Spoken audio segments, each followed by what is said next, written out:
জগন্নাথ দেবের রথযাত্রা উৎসব পালিত হয়েছে। সনাতন ধর্মাবলম্বীদের অন্যতম ধর্মীয় উৎসব জগন্নাথ দেবের রথযাত্রা উপলক্ষে কচুয়ায় উৎসবমুখর পরিবেশে রথযাত্রা অনুষ্ঠানে যোগ দিয়েছে শত শত ভক্তবৃন্দ। আষাঢ় মাসের শুক্লা পক্ষের দ্বিতীয় তিথিতে এই উৎসব অনুষ্ঠিত হয়।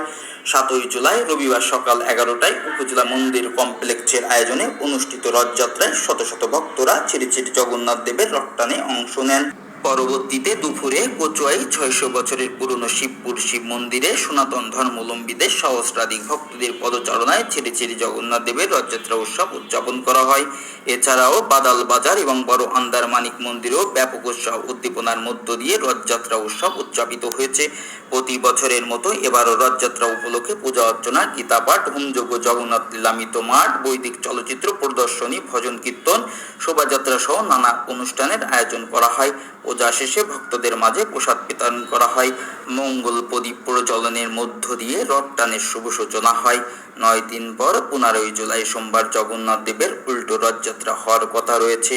রথযাত্রা উৎসবে অংশ নেই কচুয়া উপজেলা নির্বাহী কর্মকর্তা রাখি ব্যানার্জি, কচুয়া উপজেলা ভাইস চেয়ারম্যান শেখ সাজ্জাদুল ইসলাম সুমন, উপজেলা প্রকল্প বাস্তবায়ন কর্মকর্তা অঞ্জন কুণ্ডু, বিশিষ্ট ব্যবসায়ী বিমল কৃষ্ণ দত্ত, নারায়ণ চন্দ্র বাওয়ালি, মুকেশ বাওয়ালি, শিক্ষক কমল কৃষ্ণ বুদ্ধ সহ কচুয়া উপজেলার শত শত ভক্তবৃন্দ।